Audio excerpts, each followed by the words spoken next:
OK. Donc, on a tout le monde, on est d'accord. Hein. Super. Donc, le but de cette session, c'est de comprendre un peu l'authentification sur O2. Ça marche sur Azure, peu importe le provider. Hein. Donc, nous, on va le faire sur Azure. Donc, on va commencer par une partie théorique. Ensuite, on fait un petit tuto en live qu'on va créer là tout de suite, générer un token et vous allez voir en live comment ça marche. OK? C'est parti. Donc, l'authentification. Donc, à quoi ça sert? L'authentification, c'est à chaque fois que vous faites une API ou une application, il faut la sécuriser. Ce n'est pas n'importe qui va accéder. Donc, il faut une authentification. Il faut qu'on fasse confiance à l'utilisateur qui se présente à nous. Donc, il montre un badge, on vérifie si c'est bon ou pas. Allez, tu as accès, sinon tu n'as pas accès. Donc, il y a authentification et comment ça s'appelle? Voilà, je perds tout le temps ce terme-là. Il y a vérification de permission. Authentification, si on vérifie si tu as le droit, enfin, si tu as accès. Il y a la partie de vérification de permission qu'on ne va pas voir ici, on verra peut-être plus tard. C'est vérifier, ok, tu as accès, tu as le droit, mais est-ce que tu as la permission de faire ça en fait? Tu as le droit d'accéder à l'API, mais est-ce que tu as le droit de créer? Toi, tu as le droit que read. Ça, c'est une autre couche qu'on verra plus tard. Donc là, on se focus sur l'authentique. Donc, le standard O2, il comporte plusieurs types d'attentes. Hein. On va voir ici.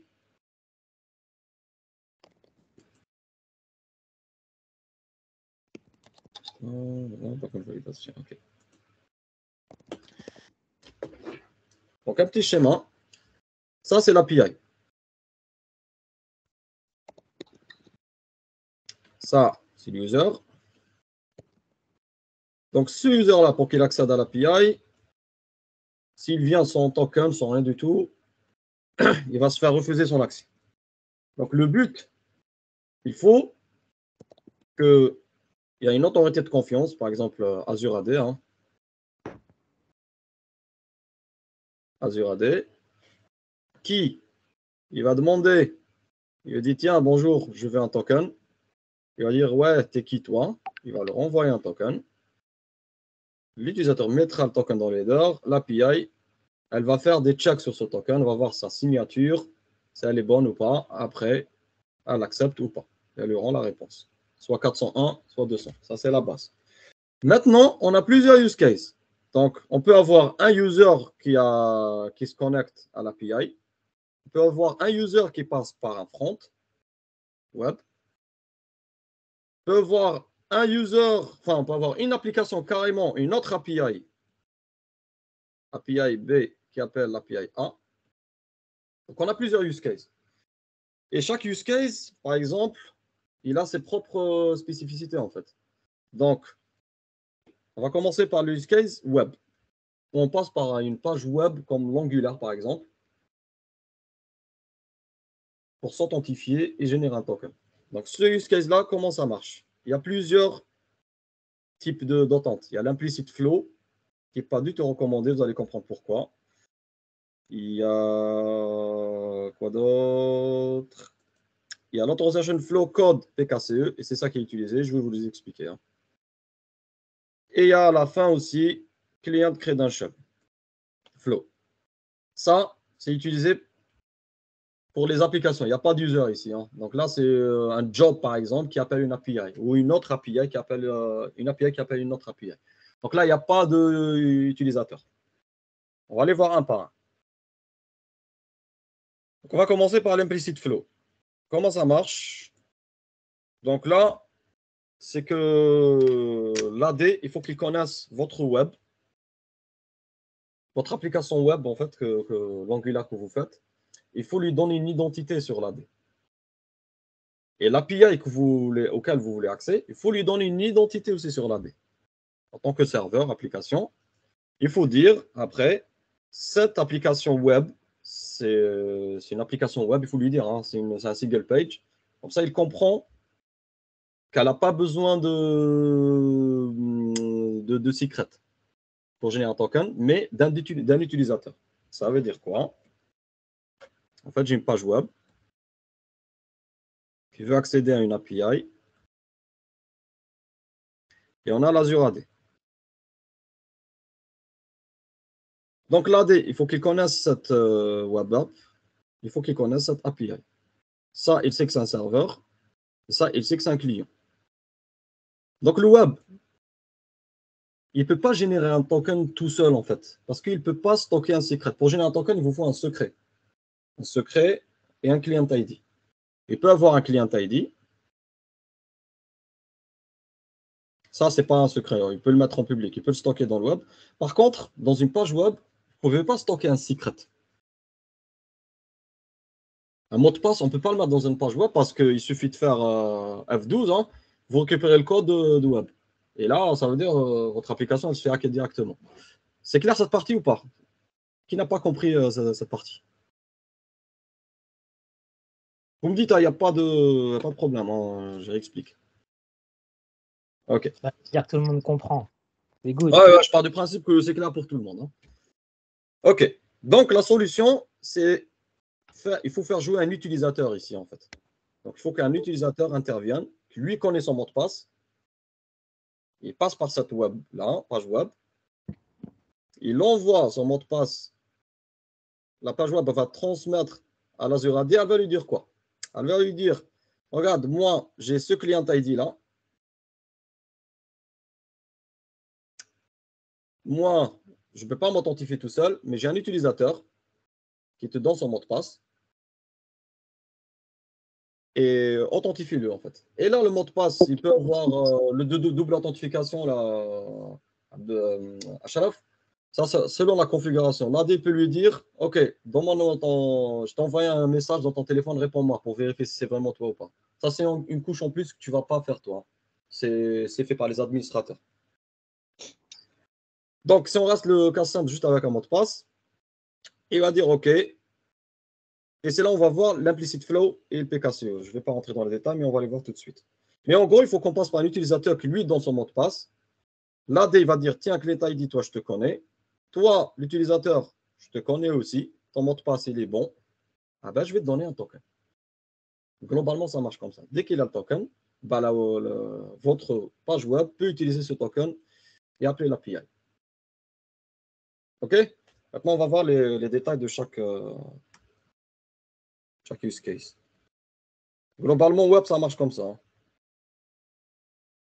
Du coup. Pardon? Vas-y. Pour ce que je comprends, c'est-à-dire pour la partie où il y a un code généré au téléphone ou bien une autre vérification, ça ne se fait pas de notre part, ça se fait de la partie Azure. Exactement. Oui. Tu vas Ok. pas le faire, tu vas pas le coder ça en fait. Ah. C'est le web qui va appeler ton AD. L'AD va voir qu'il faut un MFA. Du coup, il va envoyer une autre page qui va envoyer un SMS ou ça dépend de Ok. l'appel qu'ils utilisent. Ok. Okta, par exemple. Sur la partie provider, sur l'Azure AD, il y a un champ qui permet de effectivement activer le MFA et ça dépend du provider. Par exemple, chez Okta, c'est un device qui doit être enregistré. On peut aussi enregistrer des devices, c'est-à-dire soit un téléphone, soit même un ordinateur avec une adresse MAC sur ce provider-là, pour dire que cette notification, elle est envoyée uniquement soit par SMS à un device mobile ou un portable, ou bien une adresse email bien spécifiée. Ça, c'est au niveau du provider que c'est configuré. C'est ça. D'accord, c'est clair. Quand c'est validé, du moins la notification est envoyée et qu'elle est acceptée par le device en question, le provider accepte en tant que double authentification. Première authentification, Imad l'a dit, avec les credentials password. La double authentification qui est la notification acceptée, envoyée par le provider, configurée par l'administrateur. Ok, c'est clair. OK. Donc là, on va commencer par le premier type, implicit flow, qui n'est pas du tout recommandé, qu'il ne faut pas utiliser, mais qu'il faut connaître. Donc comment ça marche? On a le browser ici. OK? Et on a l'API ici. Donc, qu'est-ce qu'il va faire? Première chose à faire, SPA, c'est Single Page Application. Ça veut dire tout ce que vous faites avec React et Angular, c'est du single page. Donc, qu'est-ce qu'il va faire? Vous allez utiliser un module, généralement il s'appelle MSAL, sur l'Angular ou React, peu importe. C'est une bibliothèque qui gère l'entente avec l'Azure AD. Donc, c'est elle qui va gérer ces calls-là. Dès que vous la mettez en place, à la connexion, elle va rediriger sur une page Microsoft pour s'authentifier. Je vais vous montrer tout ça après. Hein. Là, l'utilisateur va entrer les credentials. Il va constater les permissions. Ça veut dire quoi? Là, le browser, je vous ai dit tout à l'heure, hein, il utilise l'identité du browser. Il est connu. Et lui, le browser, dans l'AD, on va lui donner des permissions. Donc, on va dire à l'utilisateur, tu es sûr, tu veux donner ces permissions parce que ce browser-là, cette application web, elle va accéder à telle chose. Tu es sûr que tu veux l'autoriser en ton nom parce qu'elle va utiliser son token. L'utilisateur, il dit oui ou non, peu importe. Une fois qu'il accepte, il y a le token qui est retourné à l'utilisateur. Et là, il y a un call web, dès que vous l'API, ici, là, dès qu'il y a un call vers l'API, il met dans le header le token. L'API va valider le token, on verra après comment valider un token. Et elle dit oui ou pas. C'est OK ou pas. Ensuite, since we are sent ahead and request, authenticate browser, session.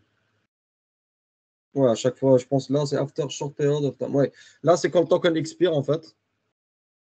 Ben, elle renouvelle le token. Hein. La couche, Ahmed, la Pardon? couche intermédiaire, c'est la couche Azure AD, c'est ça? Alors, c'est pas vraiment une couche intermédiaire ici. Ça, c'est appelé. C'est intermédiaire jusqu'à ici, si tu veux. Mais une fois Intermédiaire que entre la partie web et les API, c'est ça? là, c'est l'Azure, hein, Azure AD. Tout ça, ou juste la partie. L'Azure AD, il va donner juste le token. Une fois qu'il donne le token, il ne se mêle plus après. Hein. Au niveau Azure AD, on sauvegarde tous les utilisateurs autorisés à accéder à les web oui, oui, API. oui. Niveau AD, s'il ne te connaît pas, il ne va pas te donner le token. Les applications et les utilisateurs. Je vais vous montrer après. Oui, effectivement. D'accord. Ouais. Voilà. Une fois qu'il connaît l'user, il connaît l'application aussi, avec son client ID. S'il voit que tout est bon, il donne le token, lui. Hein. Voilà. Donc, là, c'est pour ça, c'est pour le back. Bon, on verra de toute façon comment faire après. Là, je montre comment on expose l'API, comment on le crée.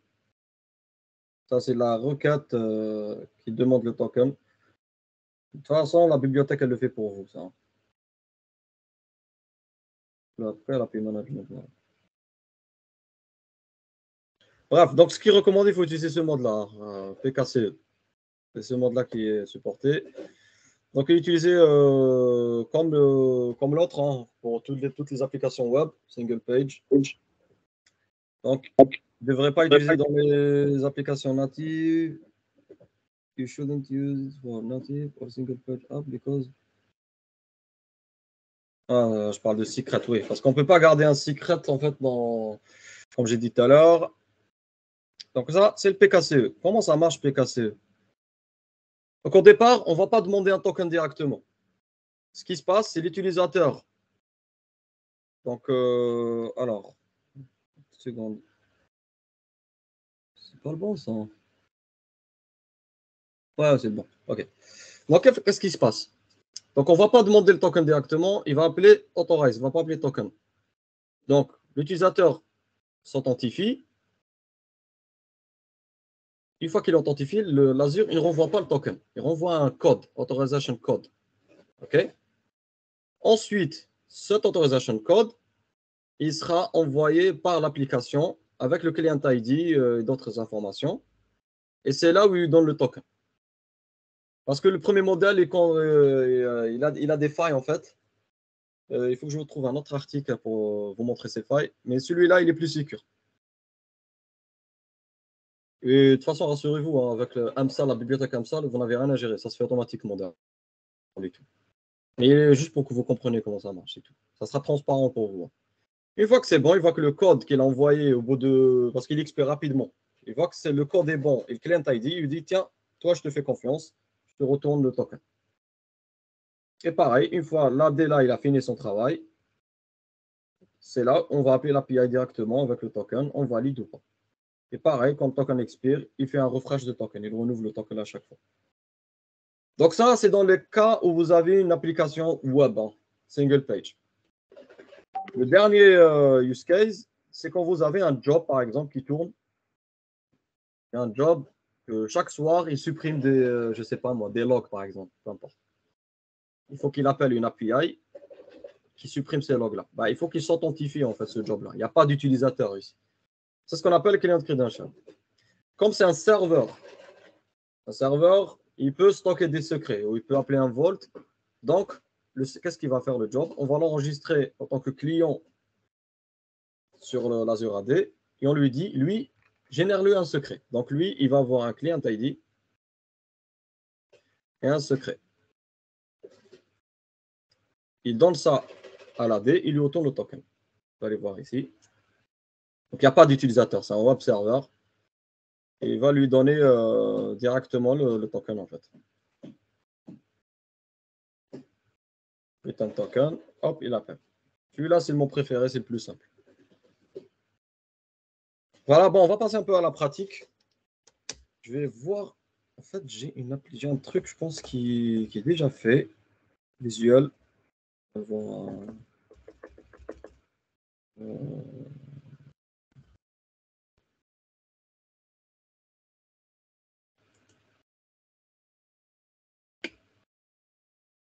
n'y a pas de questions sur ça. Bon, c'est un peu flou, je sais, c'est théorique pour l'instant. Hein. Mais il n'y a pas de questions. C'est clair pour vous, ça va? Oui, ça va. Oui, ça va. Ok.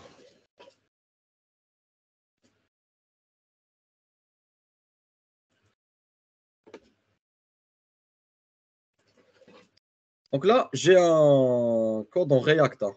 C'est du React. Ça, hein. Après, c'est le même principe partout. Donc, ce qu'on va faire, bon, c'est cool ça. On va essayer de lancer ce front là avec une configuration qu'on va faire from scratch. Hein. OK? Ah, par contre, ils sont authentifiés niveau API. C'est pas grave. Je vous montre au moins comment il se connecte. Mais il ne va pas appeler l'API parce que l'API est déployée. Je n'ai pas son API ID. C'est pas grave. On va faire au moins côté front. Donc là, j'ai un front, c'est ça la bibliothèque. Hein. Il y a authentconfig.js et c'est ça le module derrière. AMSA le browser. Donc, vous lui donnez, vous faites votre authent. Ça, c'est client ID. Ça, c'est l'authority. C'est qui est votre tenant? Là, c'est le provider. Là, c'est l'Azure AD. On va donner l'information sur l'Azure AD. Redirect URI. Une fois que tu es authentifié, l'AD va le rediriger sur quelle page? C'est là vous lui donnez le lien. Là, vous lui dites, mets-moi tout ça dans un cache ou pas. Ça, c'est juste pour les logs. Ça, c'est le scope. Vous allez voir, de toute façon, le détail. Maintenant, on passe à l'AD. Donc, on va commencer par le cas le plus simple. Hein. On va commencer par Client Credential. OK? Donc là, je suis sur Azure. Je me mets sur Active Directory. Là, je suis sur l'AD. Hein.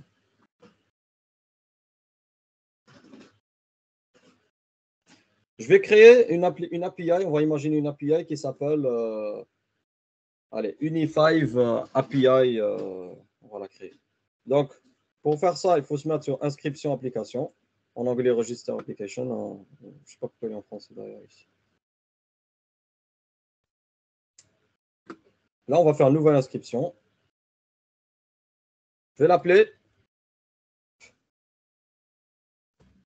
Uni5 API Server. OK? Donc là, je lui dis, c'est pour mon annuaire. Là, c'est le tenant. En fait, l'Azure AD, il fonctionne par tenant. Donc, tenant, c'est votre espace, en fait. Vous créez toutes les applications, tous les utilisateurs. OK? Donc, je lui dis, ça marche qu'avec mon tenant. Là, quel type de plateforme? Donc, ça va être un web. Donc, ça va être, c'est mon serveur. Hein. Quand vous mettez web, ça veut dire c'est un serveur web. Pas un front. Qu'est-ce qu'il me fait là?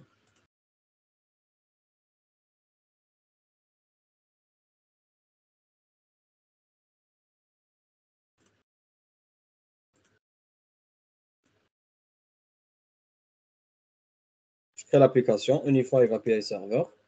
Donc là, il va m'attribuer un client ID. OK? Bon, j'ai l'objet. Et ce qui nous apporte, c'est ça, ce client ID. Maintenant, là, on est dans le client credential. On est dans le cas où j'ai un job qui veut accéder à une API. Hein. Donc, mon API s'appelle Unifive Server. Là, je vais créer mon job. Dupliquer.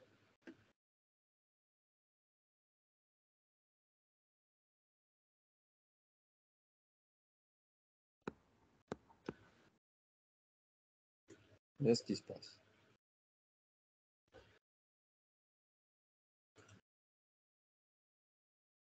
Je ne sais pas ce qu'il me fait.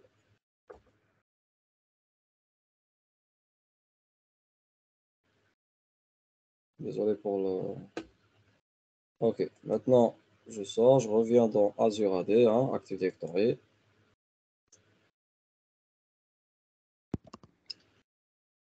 Inscription application. La nouvelle inscription. Là, on va faire Unifive Job. OK? Et là, je vais lui dire, c'est pas un web, c'est pas un SPA, je vais le faire comme ça. C'est un client public, on va l'appeler comme ça. Et hop, et on crée l'application. Donc, ce job-là,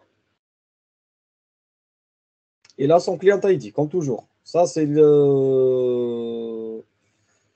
avec ça que l'AD reconnaît votre application. Hein. Donc, ça, il faut le mettre dans votre job, en fait. Quand vous déployez votre application, il faut le mettre dedans, dans le fichier de config. Maintenant, il lui faut un secret, comme j'ai dit tout à l'heure. On va lui générer un secret. C'est là qu'on va le générer. Donc, je vais sortir Postman pour que vous voyez comment ça marche. Hein.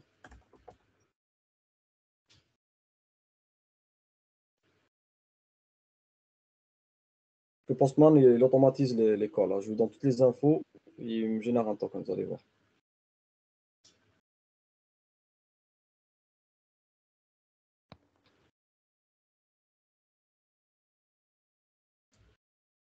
Bon, désolé pour les lenteurs.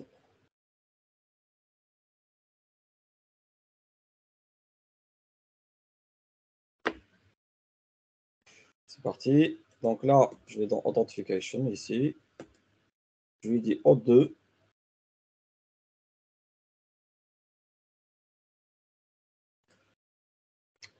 Et là, je vais dire type grand type. Regardez, il y a tous les grand types. Implicite, ouais, les trucs qu'on a vu tout à l'heure. Nous, on est en client credential, OK? Donc, ils vont me donner l'URL de token ici. Il faut que je mette ça. On n'a rien à faire. Hein. Vous faites juste ça, en fait. Retournez dans votre AD. Là, je vais retourner. Allez, je vais le faire ici. Donc là, point de terminaison. Donc nous, pour l'autorisation, ça pour le jeton. On va prendre ça. Copier-coller. Et le tenant, c'est ça, tenant ID. Hein. Ce qui change, c'est ça, en fait. Hein. Ça ne change jamais. C'est le tenant ID qui change. Donc nous, notre tenant ID de Unifive, c'est ça. OK, je copie-colle tout. Je reviens ici, Postman. Et je lui dis, si tu veux générer un token, appelle ça. OK. Ensuite, le client ID. Donc là, rappelez-vous, c'est le job lui-même qui veut générer un token. Donc, il faut mettre le client ID de votre client. Pour lui dire, tiens, c'est moi, AD, c'est moi le job. Et voilà mon client ID. Donc là, je reviens dans mon application.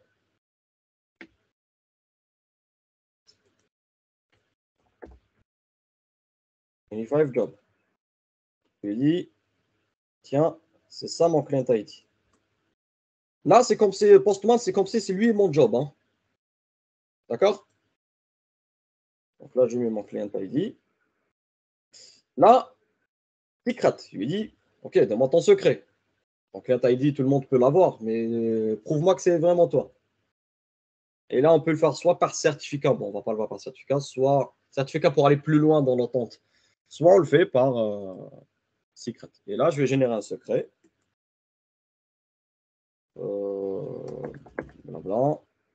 Date d'expiration 6 mois, on met par exemple. Ajouter. Et là, hop, j'ai le secret ici. Et ça, dans une société, c'est un administrateur, vous faites une demande qu'il le fait. Hein. Généralement, vous ne le faites pas vous-même, hein, c'est rare. Mais au moins que vous comprenez comment ça marche derrière. Et dans le niveau 1, vous allez faire tout ça from scratch tout seul. Hein. Sur l'AD, vous allez pratiquer tout ça. Hein. Là, on fait juste... OK. Maintenant, il faut un scope. C'est quoi le scope? Là, je lui dis, c'est ça mon adresse de l'AD. Je vais appeler ce AD-là. Je vais lui donner mon client ID. C'est moi, job, Unify Job. Ça, c'est mon secret pour m'authentifier. Par contre, le scope, qu'est-ce que je veux appeler? Je veux appeler l'API, rappelez-vous. Du coup, je vais mettre ici le scope de l'API. Et c'est quoi le scope? C'est API //, le client ID de l'API que vous voulez appeler. Comme ça, le token sera généré pour cette API-là. Et je mets point default. Pourquoi? Parce que pour l'instant, on n'a pas parlé de permission. On a dit qu'on parle ça plus tard. Donc, je dis un accès par défaut. Il n'y a pas plus que ça. Donc, je reviens ici sur Unify API Server et je prends ça là. Donc, il faut aller déjà dans Exposé API, il me semble. Oui. C'est ça l'URI en fait de l'API. C'est ça le scope. Il faut toujours le définir. Il faut le définir, enregistrer. Et voilà. Et ça, vous allez voir, 214, c'est le client ID de l'application, c'est tout. Hein. 214. OK? Donc, je vais le mettre ici. Je vais dire, OK, appelle-moi ce scope-là. Ça veut dire, je veux avoir accès à mon API, en fait, job, Unified Server. Avec défaut, permission défaut, il n'y a pas de plus que ça. Et on génère le token.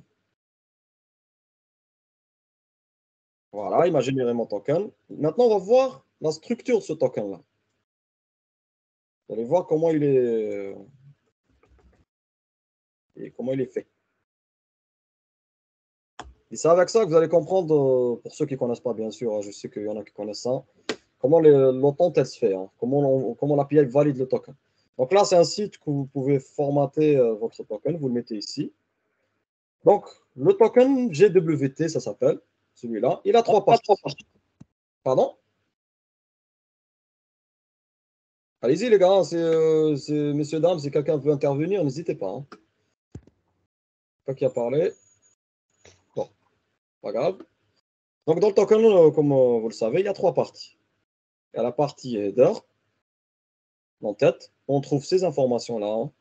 Donc là, on trouve l'algorithme de chiffrage qui va être utilisé après. Pourquoi on fait ça? Le type, c'est un token GWT. Vous avez d'autres informations sur les clés de chiffrement et tout. Ensuite, on a la partie payload, tout ça là. Et le payload, c'est ça. C'est les informations que le token contient derrière. On va y revenir. Et à la fin, on a la partie signature. On va détailler tout ça. Donc, dans le payload, qu'est-ce qu'on a? On a l'issueur. L'issueur, c'est celui qui a fourni le token.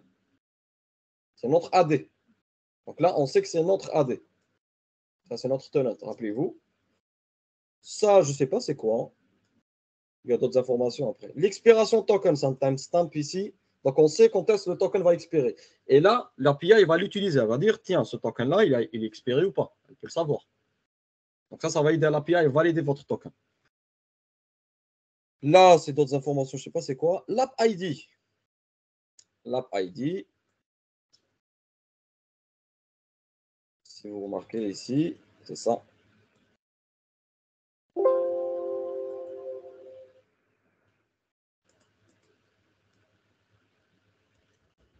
Voilà. C'est celui qui a demandé le token. C'est notre client. C'est Unify Job. Regardez, c'est son client ID. Celui-là. Ensuite, on a l'IDP. C'est toujours c'est l'Azure AD. Hein. C'est notre tenant. C'est le même qu'ici, en fait. Et par contre, je ne vois pas l'audience ici. On devrait avoir audience. Je ne sais pas pourquoi il ne l'a pas mis.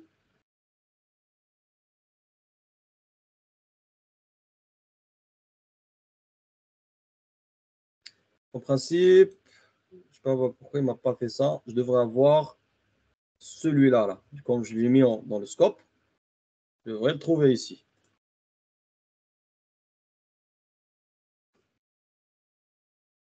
On va le refaire. On devrait avoir l'audience. OK. Ce qu'on va faire, on va retourner dans l'AD. On va aller dans l'API ici. On va exposer une permission. On va le faire quand même. Allez, on va étendre un scope. On va l'appeler, allez, read par exemple, juste pour tester. Hein. Là, je dis administrateur, c'est lui qui valide cette permission. Bon, read. Activé. On ajoute le scope, OK. Donc, ce que je vais faire, côté Uni5 Job, je lui dis, là, il a accès, comme je vous disais tout à l'heure, par défaut, il a accès à Graph. Graph, c'est une API de Azure qui sert à voir les ressources. Hein. Je vais ajouter une autorisation à mon job. Je vais lui dire, toi, accède à API Server. En read. Je viens de le créer, celui-là. On va faire le test. Maintenant, je vais accorder le consentement pour valider cette permission. Je vais prendre read. On va tester. Hein. On va régénérer le token hein, pour voir s'il nous met ou pas.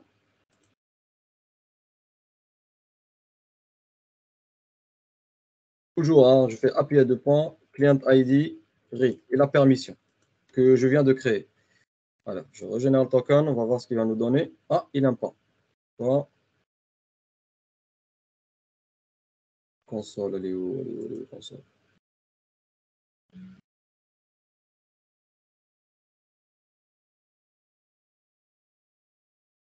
Alors, non, provider value scope API is not valid.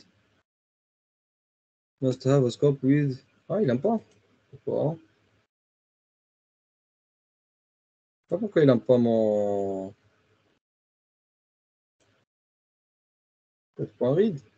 Voilà, on refait. Je ne veux pas. Alors, c'est quoi le problème? Là,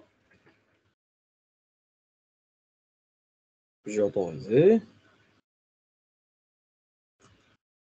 Peut-être en minuscule. Je vais retenter. Peut-être qu'il faut faire point default. Et rajouter la deuxième. On va voir. Je sais pas.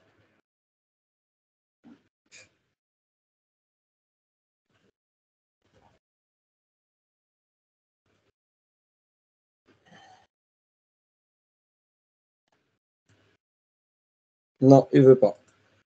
Bon, on ne va pas trop s'attarder, on verra après. On va rester sur ça quand même.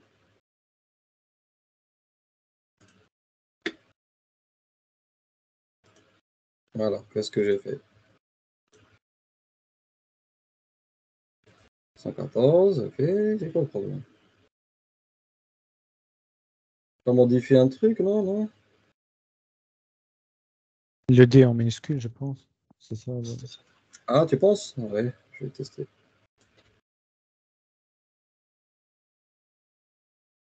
Ah ouais. Bah,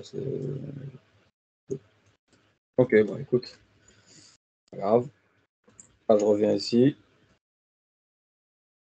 Alors, voilà. Donc là, le fait en fait que j'ai rajouté ici, là, je lui dis, toi, tu as accès au serveur avec une permission qui n'a pas vraiment de sens. Hein. Je lui dis juste read. Elle n'est pas vraiment utilisée derrière. Du coup, là, il a compris que ce token-là, il veut appeler ce serveur-là, l'audience. Là, il m'a rajouté l'audience. Et ça, votre API, elle va le valider en fait. Si elle veut un token qui n'est pas destiné à elle, elle va le refuser en fait.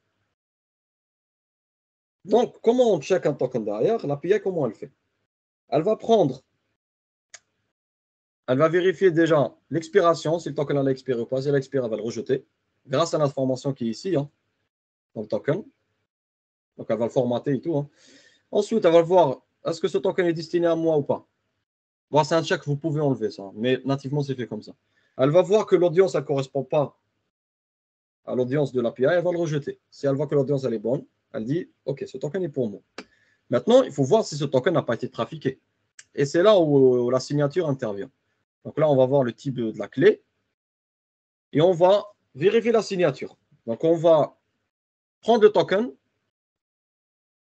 et on va vérifier la signature si elle est bonne. Si la signature est égale à ça, ça veut dire que le token n'a pas été modifié.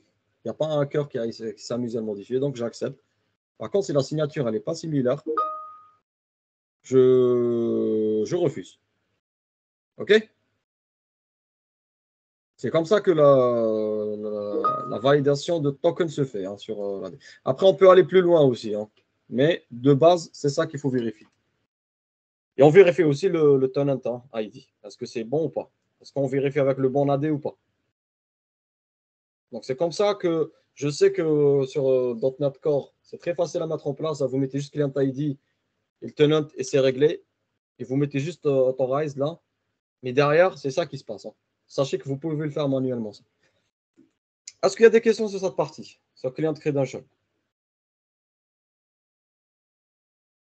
toute façon, vous allez pratiquer. Hein, quand vous pratiquez, vous allez voir. Pardon? Oui, c'est clair pour moi. Cool. OK. Maintenant, on passe à la partie quand vous faites du front. Donc, on va garder la même API. Je veux qu'elle soit accessible à partir d'un job et même d'un front, d'un web qui a été fait avec Angular. Là, ce qu'il faut faire, nouvelle inscription.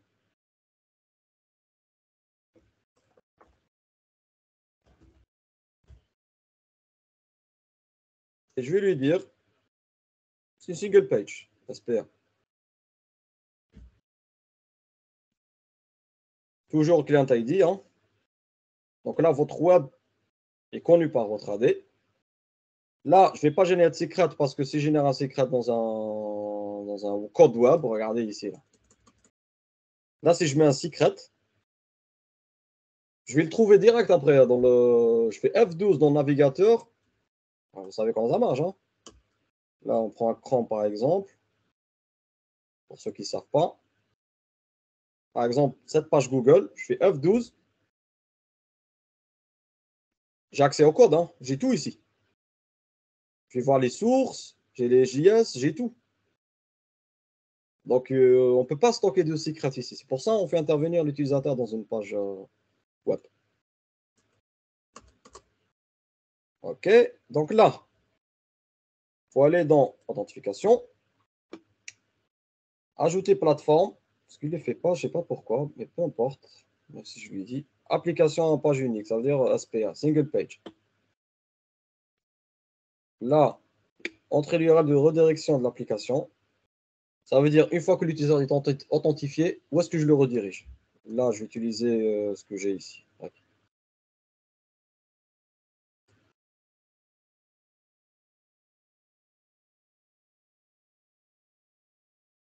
URL de déconnexion, je m'en fous, pareil. Hein. Donc là, votre URI en PKCE, vous avez, hein, il travaille en PKCE. Et je configure. Et regardez, il vous a dit même, il vous a dit, je ne sais pas si vous avez lu, utiliser AMSAL.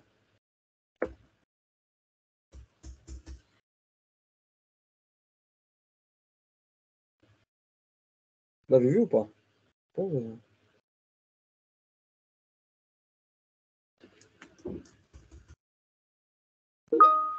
Bref, il vous dit qu'il faut utiliser la bibliothèque AMSAL. Attends, je vais le refaire pour ça, on va voir tout ça ensemble.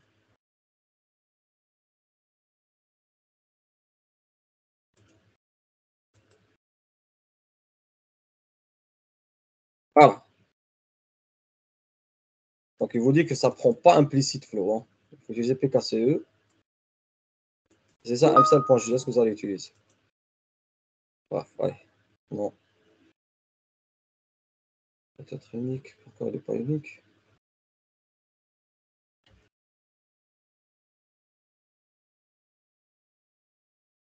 ne sais pas pourquoi il n'a pas accepté. Je reviens ici, je la modifie.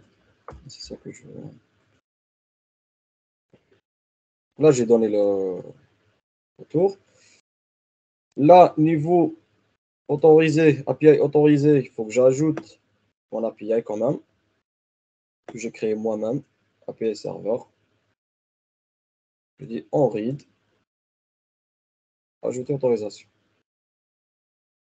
Là, comme le consent, j'ai dit seul l'utilisateur, enfin seul le consent de l'admin suffit. Donc là, quand je vais me connecter, il ne va pas me proposer une pop-up pour me dire est-ce que vous voulez vraiment accéder à ça ou pas. Parce que ça a été consenti par l'administrateur. L'utilisateur accepte ou pas, on ne cherche pas. Par contre, il va me demander par celle-là. Celle-là, elle demande un consentement utilisateur quand même, je pense. De toute façon, on va voir. Voilà. Donc là, je lui dis, tu peux avoir accès à cette API. Maintenant, on va essayer de remplir les informations sur le front. Donc, je prends mon client ID.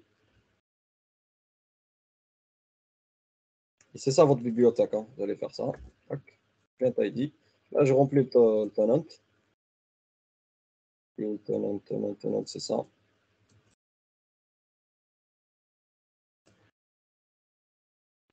Ça, c'est la redirection que je veux parce que mon front, il va se lancer sur localhost 3000, port 3000. Je descends. Et là, je vais lui dire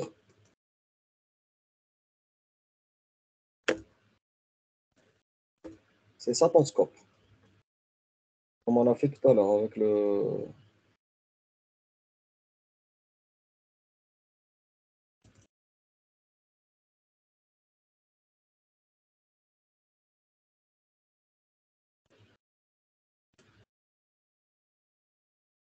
Allez, je sais pas si ça va marcher. Parce que là, je suis en mode impro quand même. Allez, npm start. On va voir ce que ça va donner.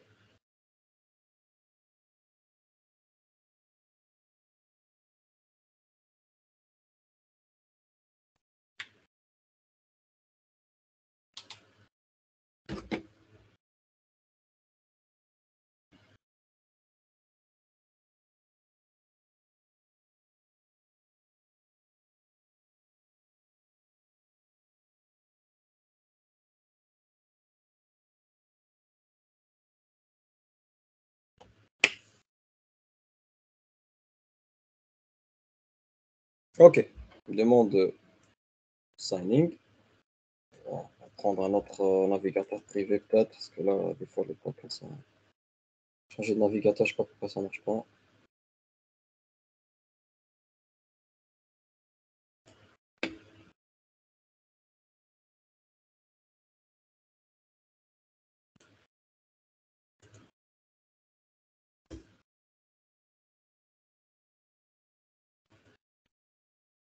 Qu'est-ce qui se passe? Est-ce qu'on a des erreurs?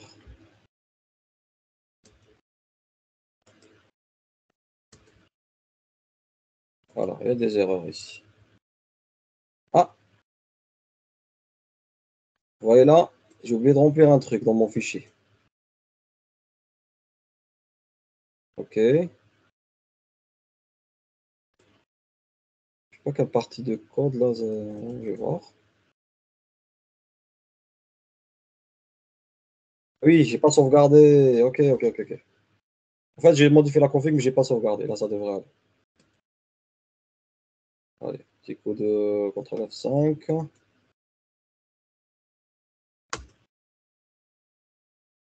Ça va pour vous pour l'instant?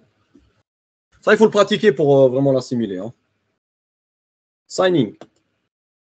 Ah, c'est beaucoup mieux là. Donc là, il y a le choix. Vous pouvez faire pop-up. Là, il m'a fait une pop-up. Il peut même rediriger sur un autre écran. Là, ce que je vais faire mon mail. D'ailleurs, je ne le connais même pas, mon mail Unify. Attendez 2 secondes. C'est Basile Saïd. C'est plus simple. Je ne vais pas.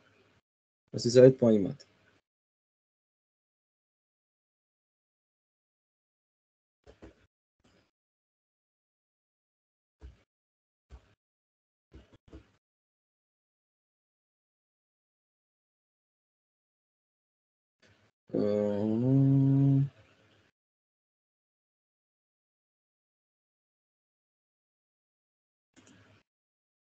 Ah oui.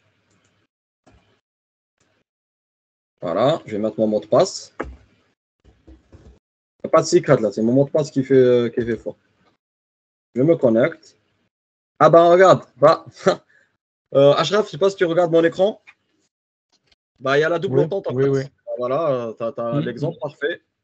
Donc tu vois, j'ai rien fait, mais il m'a proposé l'entente parce qu'on l'a activé effectivement. Et on va te montrer comment c'est activé au niveau AD, ça. Ok. Allez, je lui ai dit, envoie-moi un SMS. Là, tu vois, là, on a eu le use case que tu voulais. J'ai oublié que c'était activé en plus. 34, 87, 44. Vérifier. Rester connecté. Bon, je lui dis non, il peut me déconnecter. Et là, j'ai mis mon token. C'est bon. Voilà, je suis connecté.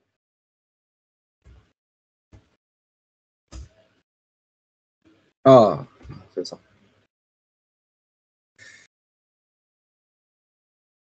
Je l'ai écrit un peu à l'arrache.